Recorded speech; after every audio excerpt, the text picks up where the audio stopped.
Hi friends, in my last video I have explained about basic concept and solubility product in the precipitation titration.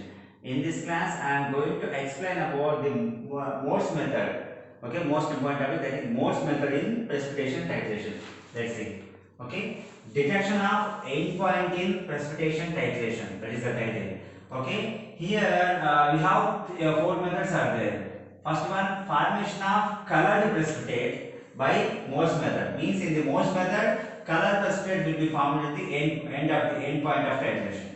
Then that is Morse method, first method. And second method is Volhard's method. In this, formation of soluble colored compound. In this, soluble colored compound will produce at end point. And third one, modified Volhard's method. Okay, just modified. Volhard's method is modified. That is modified Volhard's method. And fourth one, using of absorption indicators, that is Parsons method. So we have Morse method, Volhard's method, modified Volhard's method, and Parsons method. Among these, in this video, I am going to explain about the Morse method. Okay, let's see. This is the Morse method. This method is based on the formation of colored precipitate at the end point. As I already explained that formation of colored precipitate. In the Morse method, colored precipitate will produce at end point. Okay, this is useful for the determination of chlorides and bromides. Only for useful for the estimation of chlorides and bromides. As I already explained in my last video, that is precipitation titration mainly useful for estimation of halides, cyanides, thiols, anides, right? Morse method is only useful for estimation of chlorides and bromides. Then not for iodides, that you keep in mind. Okay, iodide cannot be determined. Why? Because it produces colored precipitate with silver ions.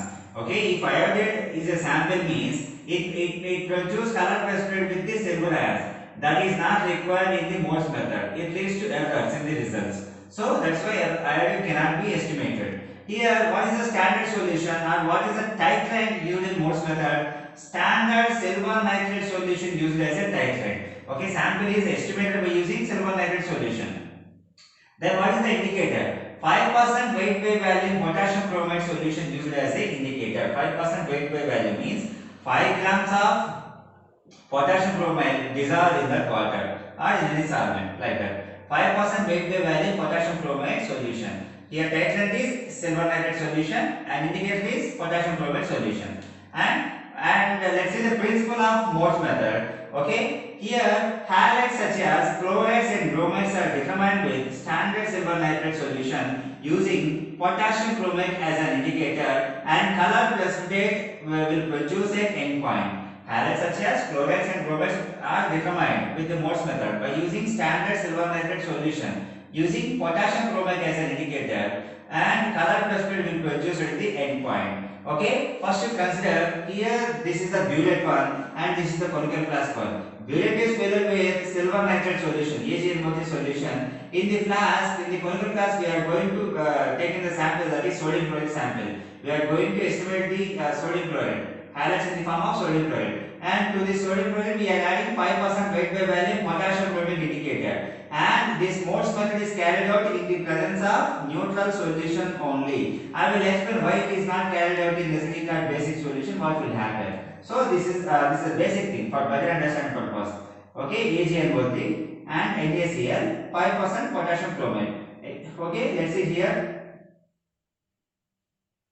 Okay, let's see here I explain with step by step. Step 1, the sodium chloride sample is titrated directly with silver nitrate will give silver chloride precipitate along with sodium nitrate. Means the first silver nitrate, okay, a silver nitrate will react with the sodium chloride sample. The sodium chloride sample is titrated with silver nitrate, and these two together react with each other. What will produce? Silver chloride precipitate and sodium nitrate will be formed. Here this is the first reaction I mentioned here, first one. Here you can see silver nitrate is reacting with sodium chloride sample. What will happen? This Ag and Cl combine with each other. AgCl white precipitate will be formed. Silver chloride white precipitate will be formed along with sodium nitrate. Here, then what will happen? When all chloride ions are consumed, the further addition of AgNO3 will react with the indicator leads to formation of silver chromate bleak red color precipitate, which indicates the endpoint. Means Once all chloride ions are reacted by AgNO3, means once all chloride ions are reacted, it leads to AgCl. Once all chloride ions are converted to AgCl, if there is no chloride ions are present in the conical class, then what will happen? The next addition of silver nitrate will react with the indicated one. Okay, react with indicator to get the end point. To identify the end point purpose, it will react with the indicator. What is the reaction? Silver nitrate is reacting with potassium chromate indicator. Brick red color silver chromate precipitate is formed. Ag2Cr4. This is silver chromate. Color is brick red color. Okay, brick red color silver chromate precipitate is formed along with potassium nitrate. Whenever you getting this brick red color precipitate, that indicates that okay, reaction between silver and chloride has been completed, and we have to stop the titration. That's it. Let's see the reaction. AgNO3 is reacting with potassium chromate. Here 2 moles of Ag is reacting with chromate ion Cr4. Here how many Ags are there? 2 na? Then Ag2Cr4, brick red silver chromate precipitate. And how many potassium is there? 2. And 2 NO3. So 2 moles of potassium nitrate will form. Here this will be happen when all chloride ions are reacted by silver nitrate only. When all chloride ions are reacted with silver nitrate, then only it will react with the indicator. If any chloride ions are left in the solution, what will happen? If any chloride ions are left in the solution, silver chromate precipitate cannot be formed. Means we cannot accurately detect the end point. The silver chlorate precipitate cannot be formed. Why? Here what will happen? Whatever the silver chromate is formed, it will react with the free chloride ions. If any free chloride ions present in that polygon class, means the silver chloride formed here, it is again reacted with the chloride ions, and it will produce again silver chloride precipitate and chromate ion. You can see here how many chloride ions are there? 2, and 2 moles of and 2 silver ions is there. These two react with each other. AgCl silver chloride precipitate will form, and CrO4 chromate ions are liberated. Here this leads to errors in the results. We cannot get accurate endpoint if any chloride ions are left in the solution. That is the problem. Okay. Then at equilibrium condition, means equilibrium in this titration can be represented as, at equilibrium condition, if you observe here 2 things are present at equilibrium. Means okay, Ag plus Cl react with each other. AgCl is there. Ag plus Cr4 react with Ag2Cr4. AgCl precipitate will be there, and brick red color silver chromate precipitate will be there.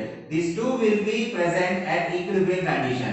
Means okay, here AgCl in the first step, AgCl precipitate will be there, and in the second step silver chromate precipitate will be also there. When if it is present in equilibrium condition. Okay, equilibrium condition. Ag plus Cl, AgCl, Ag plus Cr4, Ag2Cr4, these two.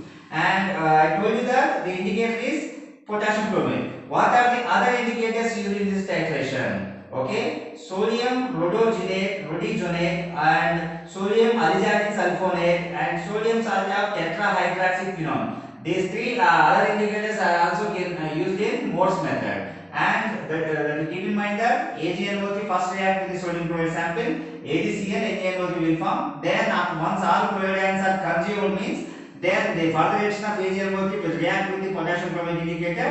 Silver chromate brick red color precipitate will produce a 10 point. That color indicates reaction between these two completed. It is carried out in neutral solution. Then let's see. Then limitations of Morse method. What are the limitations? This method is only carried out in neutral solution. Why? Then if it is carried out in acidic solution, okay, the concentration of chromate ions will be decreased. Here in the indicate the silver chromate. Chromate ions are there. If it is carried out in acidic solution, means concentration of silver chromate will be decreased. It leads to errors. Then if it is carried out in basic solution, what will happen? Here the silver ions which are present in silver nitrate can be precipitated as silver hydroxide in basic solution having hydroxy group, OH group. Okay, here if we carry out in basic solution, means the silver nitrate, silver ions are there. These two react with each other. Silver hydroxide precipitate will be formed. It also leads to errors in the results. That's why it is not carried out in acidic and basic solution, and it cannot be carried out in the presence of reducing agent also, because chromate ions will be reduced. The reducing agent will reduce the chromate ions. Okay. Then fourth limitation, fifth limitation, it cannot be carried out in the presence of ammonium ions because it acts as a chelating agent and complex formation liquid takes place. If ammonium is there in the sample means, okay, ammonia it acts as a complexing agent or chelating agent. It can make complex with the sample, then complexation will be occur, leads to errors in the results. And last limitation, high concentration of indicator is not used because chromate ions has yellow color and it may affect the endpoint product color. Here, if high concentration of indicator is using what will the indicated color will impact the endpoint color. What is the endpoint color? Brick red precipitate now. If you use high concentration of indicator, instead of showing brick red color, it may appear yellow color because of high concentration. If we are not able to identify the endpoint color because of high concentration of indicator. These are the limitations. Okay, only carried out in neutral solution. In acidic solution, chlorine ion concentration decrease. In basic solution, here silver ions are presented as silver hydroxide. It cannot be carried out in reducing agent because chromate ions will be reduced. Cannot be carried out in ammonia ions. It acts as a complexing agent, and high concentration of indicator cannot be used. It may impact the endpoint product color. Then, what are the applications of Morse method? As I told you that useful for estimation of chloride ions, means useful for estimation of sodium chloride, sodium nitroprusside sample. And second application, it is useful for estimation of chloride ion concentration in water resources such as seawater, river water, stream water. For analysis of chloride ion concentration in seawater or river water, stream water means we can use Morse method. Means the chloride ion concentration can be determined by using silver nitrate as a standard solution and potassium bromide as a indicator. That's it. Carried out in neutral solution. And estimation of chloride ions in intraperitoneal dialysis fluid can also be done by Morse method. And this is the concept of Morse method. In my next video, I will explain about Wallenhard's method and modified Wallenhard's method. If you like the video, please subscribe to my channel and please share to your friends, and thank you very much.